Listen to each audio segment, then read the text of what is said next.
Hei, lu lagi Ji. Kaji. Saya. Aduh, lu bawa apa lu? Kopi. Bawa bagus ya. Jadi bagus ini kita emang lagi suntuk.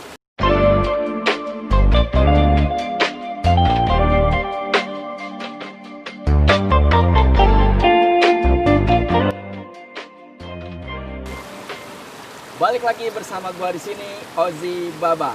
Masih dalam edisi pengejaran Aki Anto. Assalamualaikum Ki. Waalaikumsalam Ji. Jumpa lagi. Nggak ada Jumpa bosan-bosannya lo.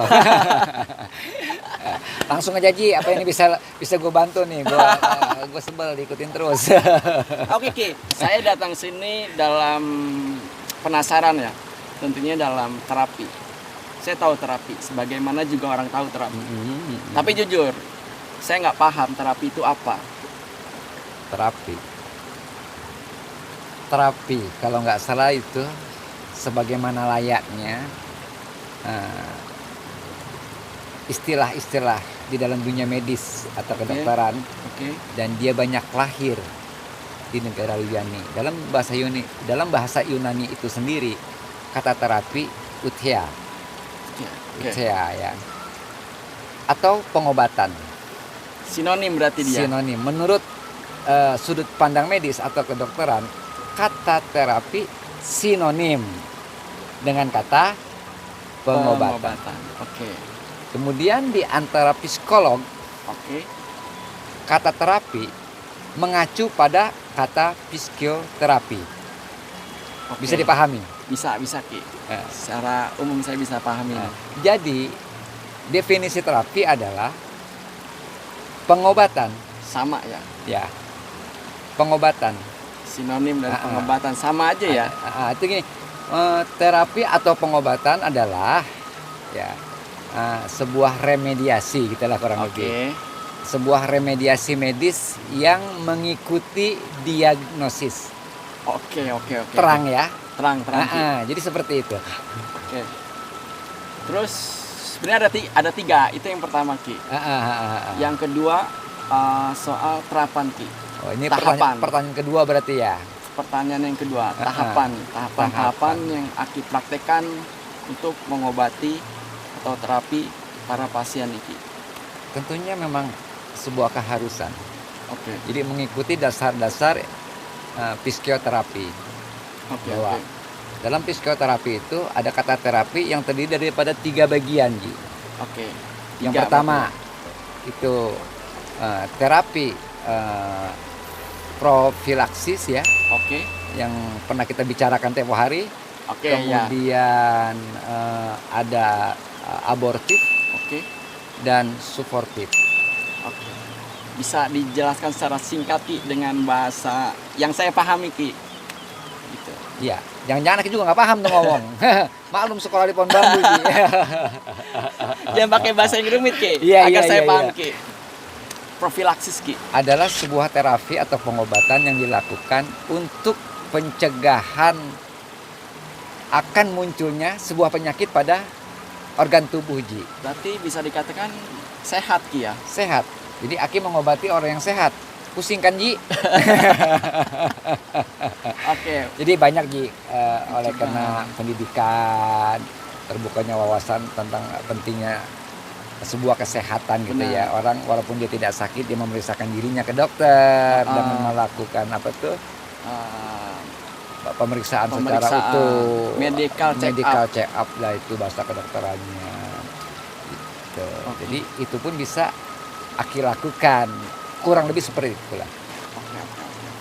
Yang kedua abortif ini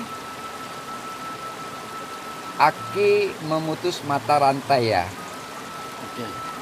Atau gejala-gejala yang timbul di awal akan sebuah datangnya penyakit. Mampu dipahamin ya? Bisa dikasih contoh gak Ki? Jadi gini, seseorang yang mengalami sakit ya akut atau sakit parah ini tentunya ada gejala-gejala awal yang dirasakan Ji, seperti stroke misalkan. Oke. Ada semacam kesemutan pada organ-organ tertentu, baik di Oke. tangan, kaki, kebas pada pipi, kemudian Punggung ya. punggung. Oke. Nah, gejala-gejala itulah yang Aki putus lah mata rantainya agar tidak terjadi penyakit yang sungguhan Sungguhan. yang akan datang kepada diri mereka. Oke, paham.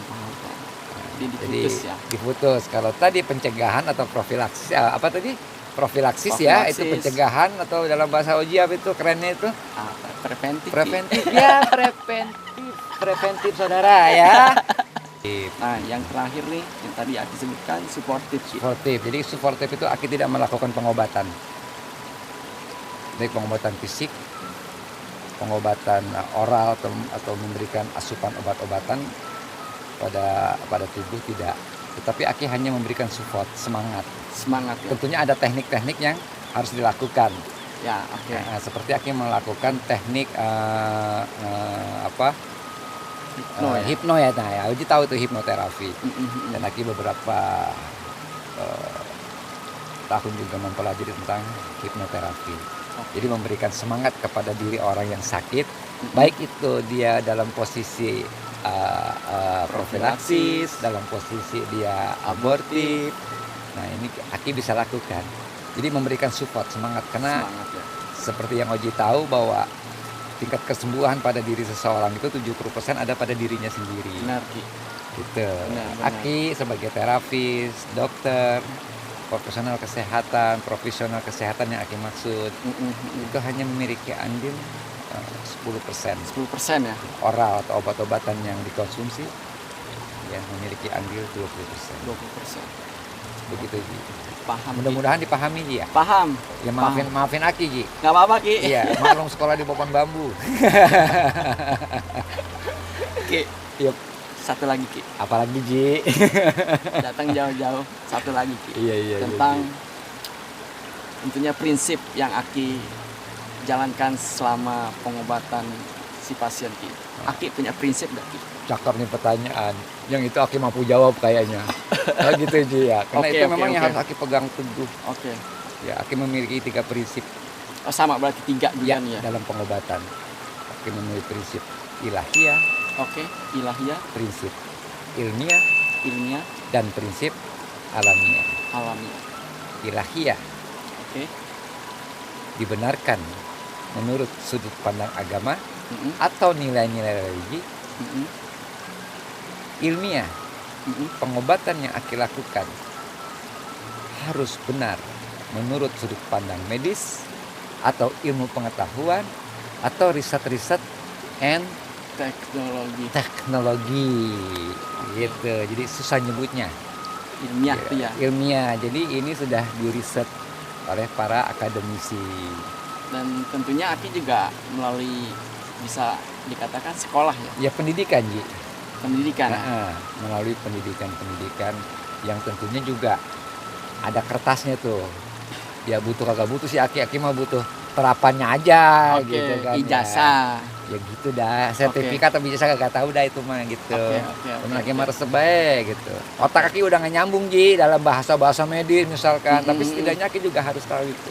Oke. Sedikitnya dasar-dasar Yang terakhir daripada tadi, Ki. pengetahuan medis. Yang terakhir tadi, Ki. Alamiah, Ki. Alamiah Mm-mm. seperti Oji yang bisa lihat saat ini di sekitaran kita. Mm-mm. Betapa kemudian Allah memberikan kesiapan obat-obatan yang nantinya bisa dikonsumsi oleh manusia. Mm-mm. Akan timbulnya penyakit itu. Oke. Jadi itu bisa dipakai buat pencegahan, pengobatan. Jadi Herbal Aki dia. memberikan herbal ya Mm-mm. dalam asupan konsumsi obat-obatan ke dalam tubuh Si pasien Aki pasien yang Aki tangani ya. tanpa pasien harus takut dengan resiko-resiko kimia Zat-zat kimia ya. yang merusak ya tubuh. Sisi lain dia adalah sebagai obat, tapi lain sisi seiring dengan perjalanan waktu kimia yang ada pada obatan berkimia itu akan berdampak buruk pada kesehatan yang lainnya. Oke, Ki. Saya kira cukup paham saya. Udah terang ya Ji ya? Terang. Iya, alhamdulillah.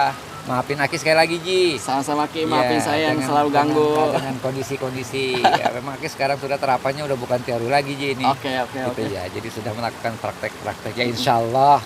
Itulah Allah lindungi kita semuanya. Amin, amin, amin, Gitu. amin, amin. Allah berikan kesembuhan pada pasien-pasien Aki. Amin. Itu kesemuanya dalam rangka kalau mereka pada sehat kan bisa beribadah dengan lebih baik.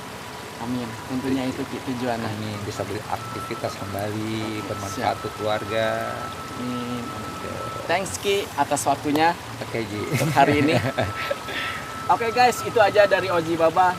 Semoga bermanfaat untuk diri gue pribadi, untuk Aki, dan Amin. tentunya untuk kalian semua.